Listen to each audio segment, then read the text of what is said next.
K팩트입니다. 오늘도 좋은 하루 보내고 계신가요? 알고 싶은 이야기 지금 시작합니다.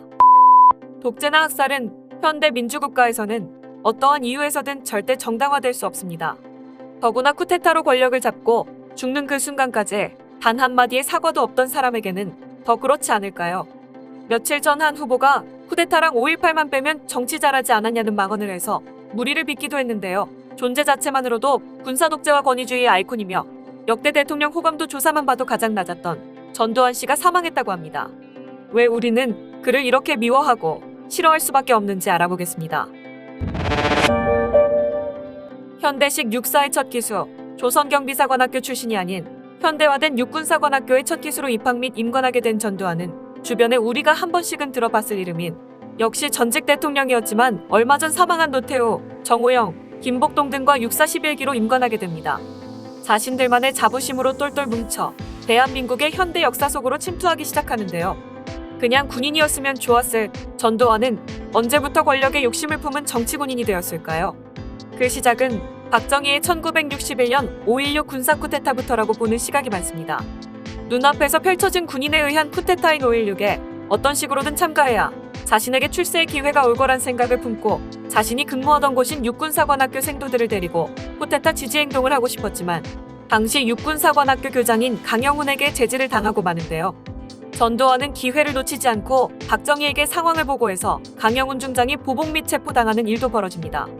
결국 전두환은 시가행진을 실행하였고 박정희의 눈에 들게 되는데요. 그 결과일까요? 전두환은 동기 생도들 중 처음으로 대령 진급에 성공하게 됩니다. 이후 박정희의 두터운 신임을 받으며 노태우 등 육사 동기들과 함께 육군의 사조직인 그 이름도 유명한 하나회를 결성하여 박정희의 비호를 받으며 군에서 승승장구하게 됩니다. 1979년 3월에는 국군보안사령관으로 임명되고요. 같은 해 박정희가 김재규의 총에 맞아 사망하는 12.6 사건이 터지자 개헌법에 의거하여 보안사령관으로서 합동수사본부장을 맡게 되었는데요. 이때 수사본부장이라는 직책과 자신이 이끌고 있던 하나회를 통한 12.12 군사반란으로 군부를 장악, 이듬해 1980년엔 5.17내란을 일으켜 헌정을 중단하였습니다. 그 여파로 일어나게 된 5.18 민주화운동을 유혈진압하고 국가보위비상대책위원회를 신설해 국정의 실권을 장악해 나가기 시작하는데요. 이후 최규하 대통령이 사임함에 따라 통일주체국민회의를 조종해 치러진 제11대 대통령 선거에서 스스로 대통령에 올랐다고 보는데요. 7년 단임 대통령제를 골자로 하는 새 헌법을 통과시킨 후 민주정의당 소속으로 제12대 대통령 선거에 출마해 다시 대통령에 당선되며 제5공화국을 출범시켰습니다. 임기 말이던 1987년 탁치니까 억하고 죽었다는 유명한 말을 남긴 박종철 고문치사 사건으로 인해 대통령 직선제 개헌을 요구하는 국민들의 시위가 더욱 거세졌는데요. 이를 불식시키고자 4.13 호원 조치를 발표하였으나 오히려 역풍이 일어나 6월 항쟁의 도화선이 되었습니다. 결국 집권여당인 민주정의당의 대선 후보 노태우가 6.2 구선언을 발표함에 따라 대통령 직선제 개헌을 진행하였고 이후 대통령 임기를 모두 마치고 퇴임하였는데요. 그러나 죄를 짓고는 편하게 살아갈 수 없겠죠.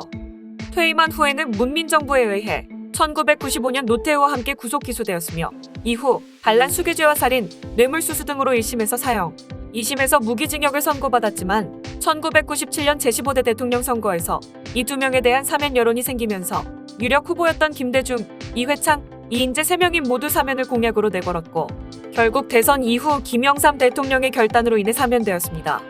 사면이 되긴 했으나 전두환은 전직 대통령으로서의 모든 예우를 박탈당하고 동시에 2,205억 원의 추징금을 내라는 판결을 받았는데요. 하지만 전두환은 추징금 2,205억 원 가운데 절반 정도를 내지 않았으며 돈이 없다면서 버티고 있었지만 그러면서도 서울의 고급 식당이라든지 골프장을 다니는 모습이 포착되기도 했었습니다. 또 추징금을 내기 위해서 모든 재산을 다 내놓겠다던 과거의 약속과는 달리 재산을 지키기 위한 법적 다툼도 벌였는데요. 그러던 중 사망에 이른지라 공소권 없음으로 결국 전두환의 은닉 재산을 100% 추징하기는 힘들어질 것 같기도 하네요. 전두환이 저지른 수많은 범죄 때문에 희생된 많은 분들의 한을 달래주고 국민들의 분노를 잠재우기 위해 대한민국과 정부는 법을 개정해서라도 끝까지 파헤치고 밝혀내서 마지막 일원까지도 깨끗하게 털어주시기를 기대합니다. 지금까지 K팩트가 전해드렸습니다. 구독과 좋아요는 영상 제작에 큰 힘이 됩니다. 오늘도 좋은 하루 보내시기 바랍니다. 감사합니다.